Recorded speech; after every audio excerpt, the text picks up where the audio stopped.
What's happening, y'all? Welcome inside the Fantasy Stock Exchange. Bush coming at you solo today to continue Superlatives Week with my top 5 busts for fantasy football. Danny brought you his sleepers yesterday. I brought you my breakouts on Wednesday. Today, we're getting a little bit negative, talking about players that could sink your chances of winning your fantasy football league, or worse, have you going out to dinner with a blow up doll or whatever your league's punishment might be. So, definitely don't want that to happen to you guys. So, we're going to break down these players and talk about why we are not drafting them. If you guys enjoy, leave a like, comment down below who is your biggest bust for 2022 fantasy football, and subscribe to the channel if you are new around here as well. Let's not waste any more time. Let's get right into it.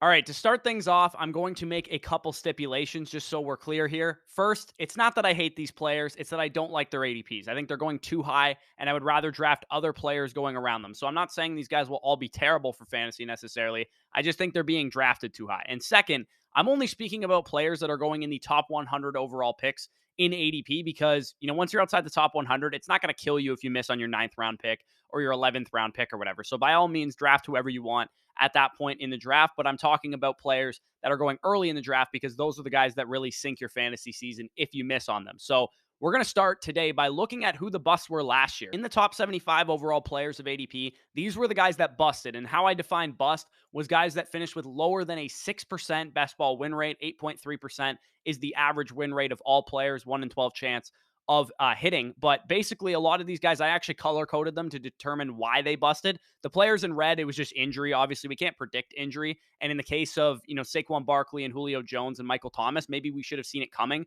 because they were entering the seasons with injury. But, guys like Kareem Hunt and, Akers and Travis Etienne last year, we couldn't have seen that coming. They just, had major injuries and all that kind of stuff.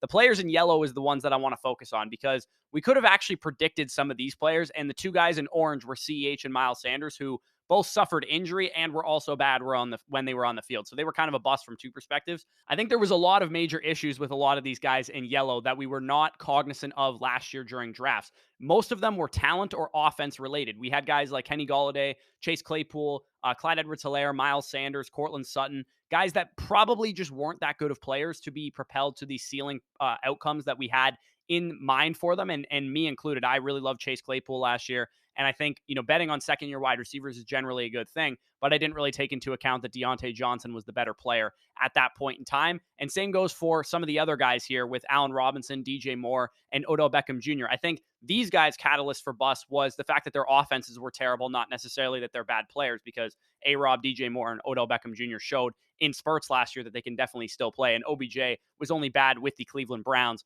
when he was on that bad offense. So with that framework in mind, we're going to talk about my 5 biggest busts in 2022 going in descending order as we did for the breakouts. Number 5 is Elijah Mitchell. And Elijah Mitchell is going right now off the board as the RB23 57th overall player, according to 444 ADP, multi-site ADP, which includes Underdog Fantasy and Yahoo and Sleeper and all the sites that you guys are probably drafting on. RB22 73rd overall is where I have him ranked. And this might come as a shock to a lot of you guys because Elijah Mitchell was one of my favorite sleepers last year, but he is extremely overvalued this year, especially in more casual leagues where people are always searching for running backs whenever they, miss out on the early round running backs. These red flags all over Elijah Mitchell's profile that I'm going to outline will probably steer you away from drafting him. For starters, he was a 6th round rookie running back last year in a backfield that had the starter go down week 1. Raheem Mostert was the starter there. He went down week 1, and it was a perfect storm for Elijah Mitchell. All he had to do at that point was supplant Trey Sermon, who we now know is not very good. He just got released by the 49ers yesterday. This year,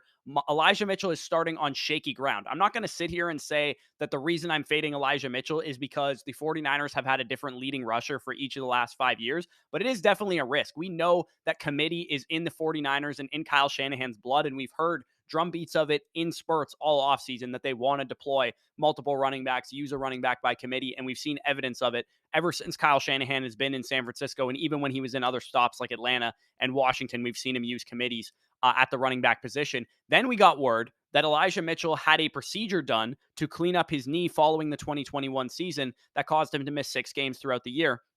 And this prompted the 49ers to cover their own asses by drafting third-round running back Tyrion Davis-Price out of LSU and retain restricted free agent Jeff Wilson on the team. So they cover their ass. They don't want Elijah Mitchell to miss time, so they bring in more running backs. Finally, we have all this committee talk and the question mark of Elijah Mitchell's health capped off by the fact that he's been dealing with a hamstring injury the entire offseason, preseason, and training camp. He's been either limited, he didn't play in the preseason, and even if the best case scenario plays out in San Francisco, right? Anybody who's an Elijah Mitchell stan will probably say, well, he's the clear-cut starting running back in this offense. He's going to be more efficient in this offense because, Trey Lance is a mobile quarterback. We have a mobile quarterback who can take away touchdowns on the goal line from him. And that's really all the appeal that Elijah Mitchell has from a high value touches standpoint, because we haven't seen him being used in the receiving game. Kyle Shanahan has used, other running backs like JaMychal Hasty, who's now gone, but we could see, Jeff Wilson maybe used in that role, maybe TDP used in that role. And they still have Kyle Juszczyk, who they deploy that way as well.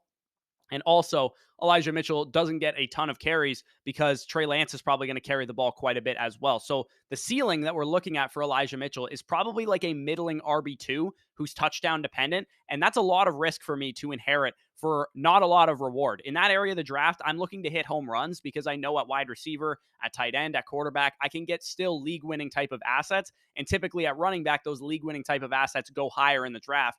And you want to get your anchor running back or two early on. So if you have an opportunity to draft Elijah Mitchell and you feel like you should do it because you don't have an RB2 left on your team yet because you went wide receiver heavy early on, don't. I'm telling you right now, just draft more wide receivers, fill out your running back 2 slot in the 8th, 9th, 10th round where the hit rates are a lot better relative to the RB dead zone where Elijah Mitchell goes. So he's not a guy that I'm very excited about. Another guy that I'm not excited about is Allen Lazard, who is my 4th bust of the year. Wide receiver 39, 97th overall. I have him wide receiver 51 outside of the top 100. And this is the lowest drafted player that I'm going to talk about. Not all these guys are going to be in this area of the draft.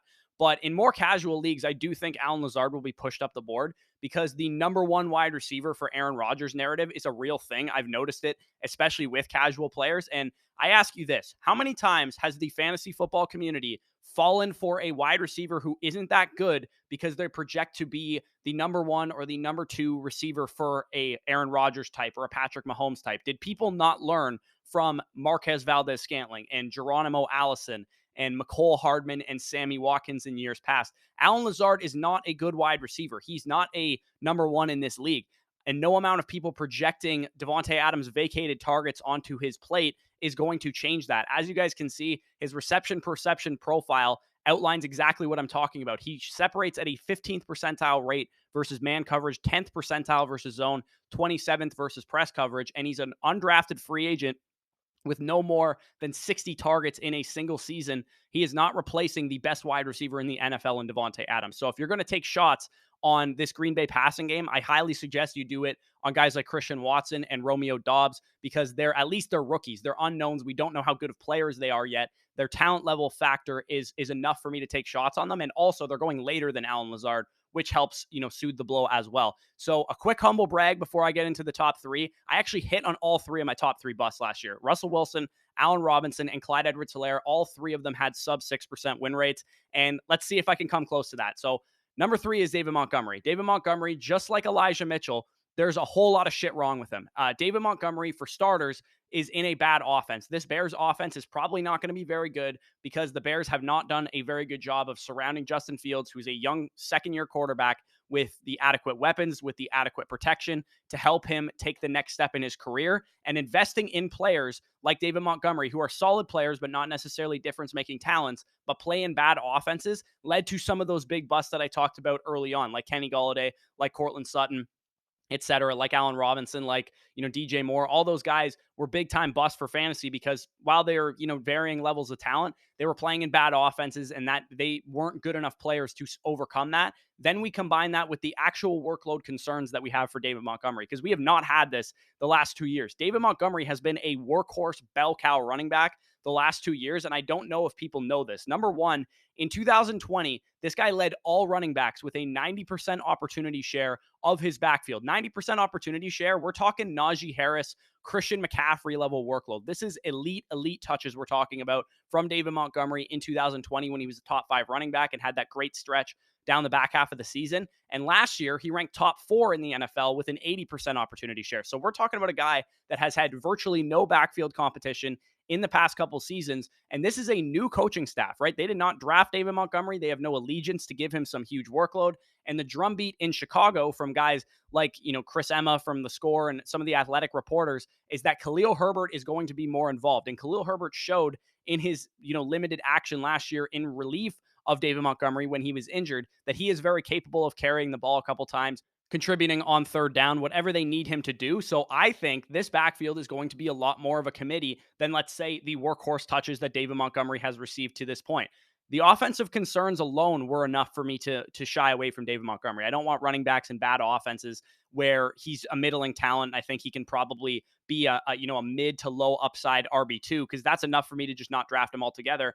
Combine that with the fact now that we have legitimate concerns that volume that he's been known for the last 2 years might start to dwindle as well. So David Montgomery, not a guy I'm drafting. If you get into the third, fourth round and you feel like you got to get a running back too, I'm telling you, skip over David Montgomery. Grab yourself either a higher upside running back like Travis Etienne or Cam Akers or, Breece Hall maybe in the fourth round, or just skip over the running back position entirely, which is what I'm probably going to be doing in most cases. Grab yourself a wide receiver, grab yourself, an elite tight end that may have slipped, grab yourself an elite quarterback, anybody but these dead zone running backs in rounds 3 to 7. Number 2 on this list, number 2 bust is Amari Cooper. And my pick for Kenny Golladay, Cortland Sutton type that I kind of broke down in the bust from last year, because we have a wide receiver in a Browns offense that I expect to be very bad, who I also think is not that talented of a player. I think he's an overrated talent. And let me address that part of things first, because if you're new around here, you might be thinking, well, Amari Cooper is one of the best route runners in the league. What do you mean he's overrated?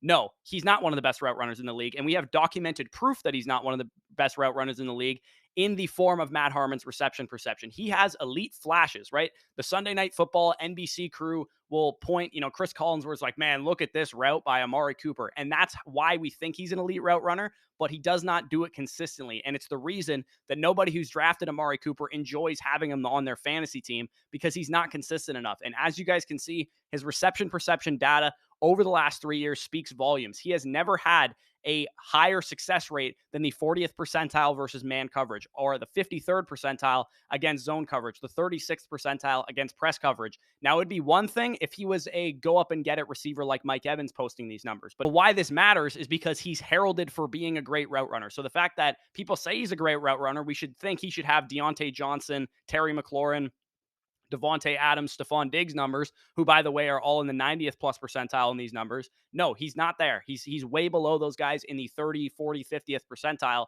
And he's also not a guy that's going to command an elite target share, if that's why you're thinking he might be good for Cleveland this year. He hasn't exceeded a 21% target share since 2016, despite being the clear-cut number 1 wide receiver for most of the years during that span. Maybe last year because CeeDee Lamb was there, you can make excuses why he wasn't an elite target share guy. But 2 years ago, he was the clear-cut number 1 on that team. 3 years ago, clear-cut number 1 on the Cowboys. When he was with the Raiders, he was the clear-cut number 1 there as well. So we're talking about a guy who's an overrated talent, a guy that doesn't command a whole lot of targets. And then, like I said, cap it off with the fact that we get 12 doses of Jacoby Brissett for the first 12 games of this season until Deshaun Watson comes back.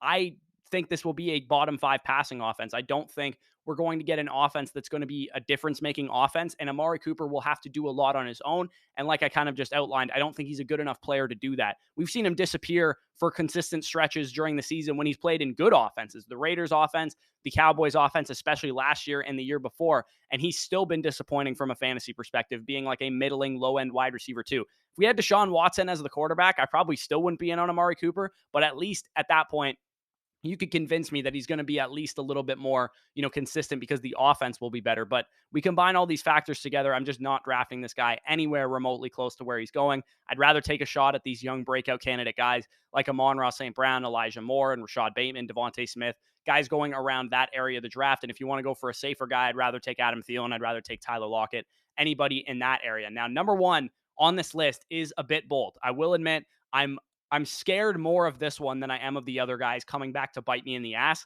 Dalvin Cook is my number 1 bust this year. You guys, if you're new around here, you probably don't know why. I'll explain in a second, but if you've been around here for a while, I'm sure you guys know what I'm about to say. RB5, 8th overall is where he's being drafted. I have him as my RB12, 23rd overall. And like I said, this one is a bit bold, and I'd like to rephrase. If he was on the board in the mid-second round, at the late second round, I would be fine drafting Dalvin Cook, but this is his price that I have a problem with. His risk profile is not being baked into the first round, top 10, top 8 overall price tag that he has. And I think even in casual leagues, he's probably a top 5 pick.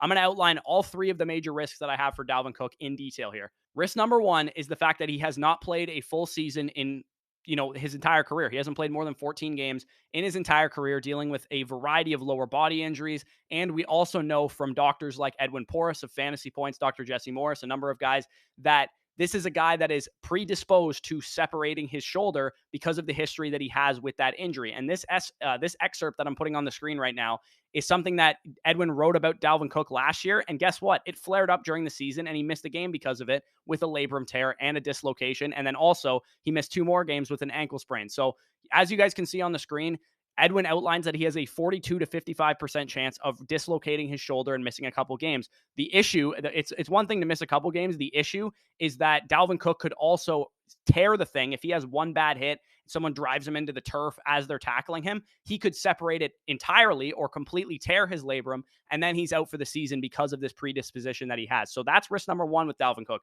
The shoulder injuries, the lower body stuff, it has been relatively predictive for him. Number two is kind of semi-related to risk number one. We also have a guy who is now 27 years old with 1,200 career touches under his belt, 1,000 of those carries. And as I broke down in the video, Sell These Running Backs Now, Part 2, we can see a list of multi-time RB1s from this decade when they started to fall off from a fantasy perspective, and Dalvin Cook aligns perfectly with those marks. They fell off around age 27 with 1,132 career touches, which is about the numbers that Dalvin Cook is at right now. And risk number three makes me buy more into risk number 2 and 1 than it would if I saw something different out of Dalvin Cook in 2021. Last year, we saw previously elite Dalvin Cook, a guy that was the most efficient running back in the league, one of the best to do it in a great scheme, start to fall off from an efficiency perspective. We saw Dalvin Cook rank 21st in yards per touch, 27th in juke rate, 39th in yards created per touch, when he had previously been top 20, if not top 10, in most of those metrics in 2020 and in 2019 when he was an elite fantasy running back. He also posted negative fantasy points over expected for the first time in his entire career. So we went from uber efficient Dalvin Cook in 2019 and 2020, one of the best and one of the most efficient running backs in the league, to start to see him fall off a little bit from an efficiency perspective last year. And that makes me nervous enough, combined with the first two risks, to let my league mates draft him. So the point of all this is not to say Dalvin Cook's going to be terrible. Don't fucking draft the guy no matter where he falls. What I'm saying is that he could absolutely be, a top 8 running back, but I don't think he has the elite ceiling he once had because of these risks, because of the efficiency fall off. And that top 8 ceiling that I see for Dalvin Cook is not worth the risk that he has on his profile. I would rather let my league mates draft him. I'll take Devontae Adams. I'll take Stephon Diggs. I'll take DeAndre Swift. I'll take Saquon Barkley, Austin Eckler, even Najee Harris and Derrick Henry, who I'm really not even that high on, but I would still take over Dalvin Cook in this area of the draft. So could he burn me? Absolutely. Dalvin Cook is a talented ass running back. He could really make me look stupid for this take, but I don't think he'll burn me as hard as he would have burned me in 2019 or 2020 had I faded him then, because I don't think he has that top 3 ceiling anymore. If he burns me, it'll probably be on the back of a lot of touchdowns, playing in a good offense, and I still don't think he'll be that efficient, but I do think he has a chance to rush in 12, 13, 14 touchdowns playing for that Vikings offense, which obviously would hurt me because I faded him, but the downside risk is just too high for me to stomach drafting Dalvin Cook. So if you guys enjoyed this video, if you agreed, leave a like. If you disagreed, still leave a like. I put a lot of work into this, and I really appreciate you guys engaging. Down below, leave a comment if you agree with me, if you disagree with me. Again, leave down below who is your biggest fade, who is your biggest bust of 2022 fantasy football. And if you're new around here, subscribe, check out the sleepers video that Danny put up yesterday. Check out the breakouts video that I put up 2 days ago. Danny's busts are coming. My sleepers are coming. Danny's breakouts are coming. We still got plenty of these on deck for the rest of Superlatives week. So make sure you guys check that out. If you guys want some legit practice for your home leagues, if you draft this weekend, I know my draft is on Labor Day Monday. If you guys want some legit practice for your fantasy leagues, head on over to underdogfantasy.com, and using the promo code FSE, you'll get 100% back on whatever you put in. They have the Puppy 4 dropping on Monday. It is a $5 entry. You get tons of great prizes, high payout structure to first place. So if you guys want, number one, a great way to practice for your home leagues, and number two, a chance at some great prizes, you can check out Underdog Fantasy. Link is in the pinned comment, like I said, and you'll get 100% back when you use the promo code FSE. Plus, you'll get our redraft rankings, our dynasty rankings, our redraft draft ready cheat sheet for free as a thank you for using our promo code. So with that being said, peace out, and we'll talk to you soon.